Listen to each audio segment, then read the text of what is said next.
sinasabi ko sa inyong barko. School din tong barko na to. School ng mga marino. So sabi nung caretaker na nakausap natin, dito daw nagpapakita yung pugot na ulo. Grabe na itong daanan dito. Ang lalaki ng puno. Parang may mga engkanto dito eh. Pwede ba kayong magparamdam sa amin? Pwede nyo bang ipakita yung presensya ninyo? Ikaw ba yung nagpapailaw niyan? Ikaw ba yung sinasabi na may hindi na nandito? Gusto kong malaman kung ano yung pangalan mo. Bakit nandito ka? Natrap ka ba dito? Pwede bang pailawin mo yung EMF na hawak ko? So guys, itong camera dito, tumigil mag-play. And then ito namang hawak ko, nalobat na. Sabi namin pakaramdam mo, gustong pumasok sa katawan mo. Iba na pakaramdam ko. Tol. Bago nang hinigaw. Iba na pakaramdam ko. Bago parang may bumubulong. Ang abandonadong ghost ship na ito ay matatagpuan sa Malabon City at mahigit 6 na taon na daw itong abandonado. Ayon sa mga lokal dito, ginamit ang barko na ito bilang training center para sa mga estudyanteng marino. Pero nalugi ito nung panahon ng pandemic kaya isinara ito at inabandona. At simula nga nang maabandona ito, marami ng kwento ang kumakalat na pinamamahayan na daw ito ng mga ligaw na kaluluwa at mga elemento. At ang pinaka nakakakilabot at nakakatakot sa lahat ay may nagpapakita daw ditong isang lalaking walang ulo. 6 PM nang bumiyahe kami papunta sa abandonadong barko at madilim na nang makarating kami dito. So yun, nandito na tayo ngayon sa abandoned school kung saan yung kinontent nating nakaraan na in-explore natin. At nang nasa loob na nga kami, nag-setup na kaagad ako ng tent at inayos na din muna namin yung mga gamit namin para makapagpahinga muna. So yun, as of now, kakatapos lang natin mag-setup ng tent natin at yung mga upuan natin. So magti-chill muna tayo dito ngayon. Titignan muna natin kung nakakatakot ba talaga tong lugar na to. At habang nagpapahinga kami, nagluto na din kami ng kakainin namin para makapaghapunan. So yun, kakatapos lang namin magluto. Siya lang wala. Si KD lang pala. Kakatapos lang ni KD magluto at kakain muna tayo, and pagtapos nito, subukan na natin mag-explore. Kumain na muna kami at pagkatapos namin kumain ay nag-decide na ako na mag-explore. So yun, as of now, kakatapos lang namin kumain, and then si Kido ay nag-explore dun sa loob ng abandoned school. Ang oras natin ngayon ay 12:05. Alas 12 ng madaling araw, sinimulan ko na mag-explore. Uunahin natin pasukin itong abandoned school. So ito ay napasok na natin to nung una. Pero titignan natin kung ano ba yung kaibahan niya ngayon kaysa dati nung una natin siyang in-explore. Pinasok ko na kaagad yung unang kwarto at pinuntahan ko din yung CR nito. At katulad dati, wala naman akong naramdaman dito na kakaiba. Ganun pa din, walang pinagkaiba. Pakiramdam, ganun pa din. So puntahan naman ulit natin yung kabilang kwarto. At nang puntahan ko naman yung ibang mga kwarto dito, puro tambak pa din ito ng mga basura. Same pa din, madami pa din kalat. Ganun pa din kung ano yung nadatnan natin dati. Ganun pa din siya hanggang ngayon. At talagang wala akong nararamdaman na nakakakilabot sa mga kwarto dito. Wala pa rin kakaiba. Ito yung pangatlong kwarto na pinasok natin. Wala pa rin something na kakaibang pakiramdam na medyo mabigat. Kaya lumabas na kagad ako dito at pumunta ulit ako sa katabing kwarto nito. At dito naman ay may napansin ako. Dito. Ano naman dito? Nag-iba yung pwesto niya. Kasi ito, kung makikita nyo dito, itong aparador na yan, nandito yan nung time na pupunta tayo dito. Dito siya nakalagay, pero ngayon nandun siya sa unahan. Nagpatuloy lang ako na mag-explore at pumunta naman ako sa kabilang kwarto. Pasukin natin itong isa. At pagpasok ko dito, ito kagad yung napansin ko. Dumami na yung mga sanga dito. Makikita nyo, bagsakan na talaga yung mga sanga. Pero nung last time na pumunta tayo dito, hindi pa ganito kadami. Pero ngayon, ang dami nang nakakalat dito. Medyo creepy na. Medyo creepy na itong kwarto na ito. At katulad dati, dito pa rin yung may mabigat na pakiramdam. Medyo creepy na dito. At same pa din. Katulad pa din nung time na pumunta tayo na dito yung may pinakamabigat na presence dito sa kwarto na to. Lumabas na ako dito sa kwarto at nagpatuloy na ako na mag-explore para puntahan yung abandonadong barko. So ngayon, puntahan natin yung abandoned na ghost ship. Medyo masukal yung dadaanan mo papunta sa abandonadong barko at samahan pa ng mga naglalakihang puno kaya medyo nakakatakot yung papunta dito. Creepy na itong daanan dito. Ang lalaki ng puno. Iisipin mo pag mag-isa ka lang dito, parang may mga engkanto dito parang ganun. At maya maya lang narating ko na yung abandonadong barko. So ito na yung sinasabi ko sa inyong barko. School din tong barko na to. School ng mga marino. So sabi nung caretaker na nakausap natin, dito daw nagpapakita yung pugot na ulo. In-explore ko na kagad itong abandonadong barko at pumunta naman ako sa likod nito dahil dito daw nagpapakita yung lalaking walang ulo. So basa dito. May mga tubig. So balik tayo dun sa unahan kasi wala tayong maakitan dito. At dahil lubog nga ito sa tubig, umalis na kagad ako dito at naghanap ako ng ibang daanan para makaakyat sa abandonadong barko. So ito yung bungad ng barko. At nang marating ko ang bungad ng barko, may nakita akong uniform. At sa tingin ko, ito ang uniform ng mga estudyante sa eskwelahan na ito. Siguro uniform to ng mga estudyante dito o yung mga nagtatrabaho dito. Lumabas na ako dito sa kwarto na ito at umakyat na ako sa abandonadong barko. So ngayon nandito na tayo sa taas ng barko. May nakasulat ditong smoke chamber. Hindi ko alam kung anong ibig sabihin nito, pero siguro sa mga marino, alam nila kung anong ibig sabihin nito. At pagkakit ko nga dito, dumiretso na kagad ako sa loob nito. So hindi ko alam kung anong purpose nitong nandito. Pero kung titignan mo, para siyang isang malaking bodega. Tapos dito, meron din dito kwarto. Pero sira-sira na. Yung makikita nyo dito, sira-sira na. Mapapansin mo talaga na sira-sira na yung mga bahagi ng barko na ito. Kinakalawang na din yung mga bakal dito. Puro kalawang yung sa taas. At medyo mainit din sa loob nito kaya umakyat na kaagad ako sa taas nitong barko. So, nandito na tayo sa taas. At pagkakit ko nga dito, ito yung mga nakita ko. Itong pwesto na to, siguro ito yung parang dito nagmamaneho ng barko. Kumbaga, ito yung captain's area. Hindi ko alam kung anong tawag doon. Pero sa tingin ko dito yung nakalagay yung manobela. Nandito yung kapitan ng barko. Ito yung lugar na yan. At nang puntahan ko yung likod na bahagi ng barko, may nakita akong butas. Parang dito yung pinaka-ailis. Pero hindi ko alam kung para saan ito at anong kwarto ito. Kaya bumaba na kagad ako at bumalik na ako kung saan kami naglatag ng tent. Nandito na tayo sa tent natin at kakatapos lang natin mag-explore. Magkapahinga lang muna tayo and then ayusin natin yung mga ghost equipment natin. And then subukan natin mag-investigate doon. Titignan natin kung totoo nga ba talaga yung mga sinasabi na kwento. May nagpapakita doon at nagpaparamdam ng mga espiritu, lalo na yung pugot na ulo. Tignan natin kung may makakausap ba tayo mamaya pag nag-investigate tayo. Nagpahinga na muna kami at makalipas ang ilang minuto, sinimulan na namin ang investigation.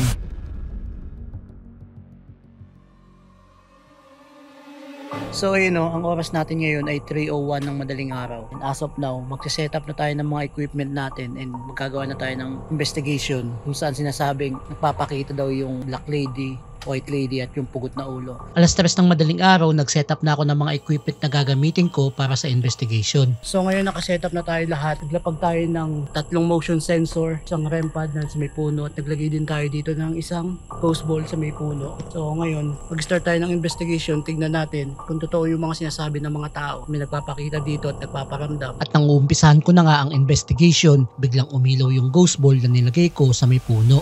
Oh! Uy, God. Oh! In Jesus' name. Nakuha naman yung ghost ball. Umilaw. Pero hindi ko na lang ito masyadong pinansin at sinimulan ko na makipag-usap. Bago ako mag-start, ako nga pala si Tio B. Gusto kong malaman kung ano yung kwento ninyo. Gusto kong malaman kung totoo yung mga sinasabi ng mga tao. So kung may mga katotohanan yon, meron ako ditong EMF. Pwede kayong lumapit dito. Pag lumapit kayo dito, iilaw to ng iba't ibang kulay. Ibig sabihin, nandito kayo, kasama namin kayo. At habang nagsasalita ako, bigla na namang umilaw yung ghost ball. Ikaw ba yung nagpapailaw ng ghost ball? Kanina pa siya umiilaw. Ayaw niyang huminto sa pag-ilaw. Ikaw ba yung nagpapailaw niyan? Ikaw ba yung sinasabi na white lady na nandito sa may puno na to? Kung oo, pailawin mo itong EMF na nandito sa kamay ko. Pailawin mo ng iba't ibang kulay. Naghintay lang ako na may mag-respond sa sinabi ko. Pero lumipas ang ilang minuto, walang umilaw at tumunog sa mga equipment ko. Kaya naisip ko na maglagay pa ng isang ghost ball malapit sa may puno. Maglalagay pa ako ng isang bola dito. At habang kinukuha ko yung isa pang ghost ball, biglang tumunog at umilaw yung music box. Oh.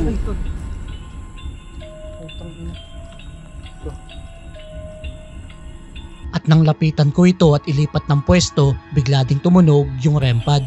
Uy! Oh! Maraming salamat sa pagpapailaw ng REM pad. Pwede ko bang malaman kung ikaw yung babaeng nagpapakita dito na sinasabing white lady? Kung ikaw yan, pwede mo bang pailawin ulit yung REM pad na nandyan na pinatunog mo? Naghintay lang ako na may mag-response ulit sa mga equipment ko. Pero lumipas ang ilang minuto, hindi na ito umilaw at tumunog. Lalagay pa ako ng isang bola dito. Hey! Pero nang lumapit ako para ilagay yung ghost ball, bigla ulit tumunog yung REM pad. So ikaw nga yung babae. At nang tanungin ko kung siya na ba talaga yung white lady na nagpapakita dito, ito na yung mga sumunod na nangyari. Maraming salamat. So, siya nga. Maraming salamat. Sige, tigil mo na. Ikaw yung babae. Sige, hindi ako lalapit diyan, pero maglalapag ako ng bola dito.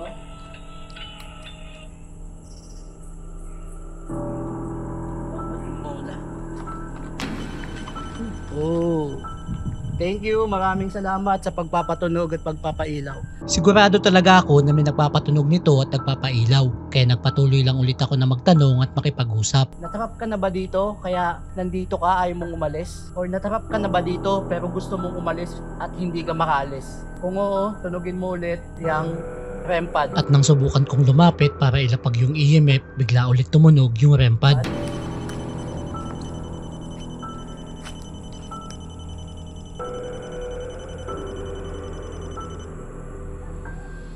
Gusto mo ba na lumapit ako dyan? Gusto mo na lumapit ako dyan? Patunugin mo ulit. At pagmasdan nyo itong mabuti dahil may sumasagot talaga sa mga tanong ko.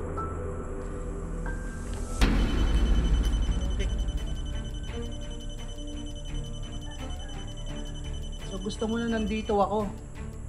Lalapag ko lang tong EMF dito ah. At nang inilapag ko na yung EMF, sinubukan ko ng gumamit ng ghost tube. So may gagamitin ako ditong device. Tawag ko dito ghost tube. Pwede ka makipag-communicate sa akin gamit ito. Pwede mong sabihin kung ano yung gusto mong sabihin. It's either one word or isang buong sentence. Magtatanong ako ng katanungan and then sumagot ka gamit itong device na gagamitin ko. At nang binuksan ko na yung ghost tube, sinimulan ko na ulit na magtanong. Pwede ko bang malaman kung ano yung pangalan mo? At habang naghihintay ako ng sagot sa ghost tube, bigla na namang tumunog at tumilaw yung REM pad. At maya-maya lang bigla ding sumagot yung ghost tube. Kaibigan ka ba? Oo, kaibigan mo ako. Gusto kitang tulungan. Gusto kitang tulungan na makaalis dito kung gusto mo nang umalis dito. Kung gusto mo na tulungan kita, pailawin mo ulit yung REM pad. Pwede mo bang gawin yon? At nang inilapag ko yung ghost tube, bigla ulit tumunog yung REM pad. Oh.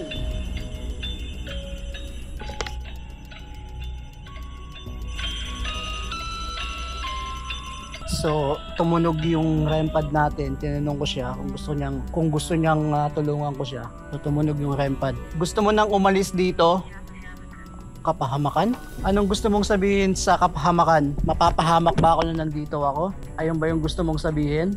Kung oo, sige, pailawin mo ulit yung REM pad. Naghintay lang ako na may mag-respond sa mga tanong ko. Pero lumipas ang ilang minuto, walang tumunog at tumilaw sa mga equipment ko. Pwede ko bang malaman kung nasaan ka? Nandito ka ba sa kaliwa ko? Kung nandito ka sa kaliwa namin, patunugin mo yung REM pad. Bibilang ako ng 3, 1, 2, 3. So wala ka sa kaliwa namin. Kung nandito ka sa kanan namin, patunugin mo. At habang nagsasalita ako, may narinig ako na parang bumato. May bumato. Pero hindi ko na lang ito masyadong pinansin kaya nagpatuloy na ulit ako na makipag-usap. Kung nandito ka sa kanan namin, patunugin mo yung REM pad. 1, 2. Okay. Uy. Okay daw. 3. Di tumunog. Pero sabi niya okay. So wala ka dito sa kaliwa namin, wala ka dito sa kanan namin. Nasaan ka? Nandiyan ka ba sa harap ko? Nandiyan ka ba mismo dito sa may REM pad na to? Kung oo, sige nga, pailawin mo ulit tong REM pad. Or kahit yung EMF na nandiyan. Oh. Creepy nun ah. Bibilang ako ng 3 kung nandito ka mismo. At nang biglang tumunog yung REM pad, sigurado na talaga ako na may kasama kami dito. So nandito siya sa harap natin. Nandyan talaga siya sa may puno na yan. Ito yung sinasabi nila na white lady na nandito nagpapakita. Hindi tinanong natin kanina kung gusto ko siyang tulungan. Tumunog din yung REM pad. Gusto mo nang makaalis sa lugar na ito? Base sa sagot mo kanina, sabi mo oo, gamit yung REM pad. Gusto mo bang ipagdasal kita at makaalis ka na dito? Kung gusto mo ipagdasal kita at gusto mong tulungan kita makaalis dito, tunugin mo ulit itong REM pad na nandito. Or kahit na anong device na nilapag ko dyan. At pagmasdan nyo itong mabuti dahil may nag-response talaga sa mga sinasabi ko.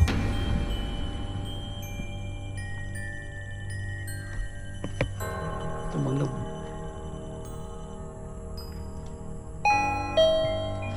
Tumunog yung REM pad. So ililipat ko tong REM pad. At nang inilipat ko yung REM pad, bigla namang nakaramdam ng hindi maganda yung kasama ko.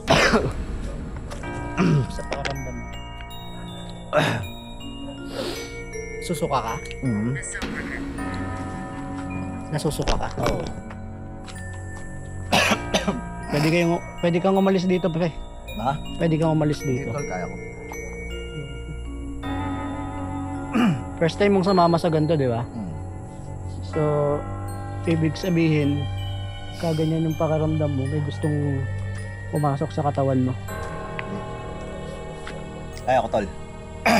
Hindi na maganda yung nararamdaman at nararanasan ng mga kasama ko at na magpatuloy ulit ako na magtanong, dito na kami kinabahan at kinilabutan ng sobra. Gusto kong malaman kung ano yung pangalan mo. Putang ina mo. Pangalan niya daw, Satanas. In Jesus' name. At after nga niya magsabi ng pangalan, dito na nagsimula na magloko yung mga camera ko. So guys, itong camera dito, tumigil mag-play. And then ito namang hawak ko, nalobat na. Ang weird. Tapos ang sabi niya kanina, tigilan daw yung paggagambala. Wala naman ako yung intensyon na gambalain sila. Gusto ko lang malaman kung totoo yung mga sinasabi ng mga tao na amin nagpapakita dito at nagpaparamdam. Hindi na talaga maganda yung pakiramdam namin at nararanasan namin sa lugar na ito. At sa patuloy na pag-i-stay namin dito ay may mga naririnig pa kami na kakaibang tunog. Parang may baboy lang. Gumaganon. So dyan, oo. Ano? Narinig mo yun? Ito ba yung gumagawa ng ingay na yun? At maya-maya lang biglang may sinabi yung kasama ko. Napakaramdam Bago ko. tol, bago nanginginig ako. Iba na pakaramdam ko. Hindi spirit. Bismillah. Bismillahirrahmanirrahim. In Jesus' name. At sobrang kakaiba na talaga yung pakiramdam namin at yung mga nararanasan namin dito. Dito, hanggang dito ko lang. Hindi ka pwedeng sumunod sa amin. In Jesus' name. Kaya umalis na kagad kami at tinigil na namin ang investigation.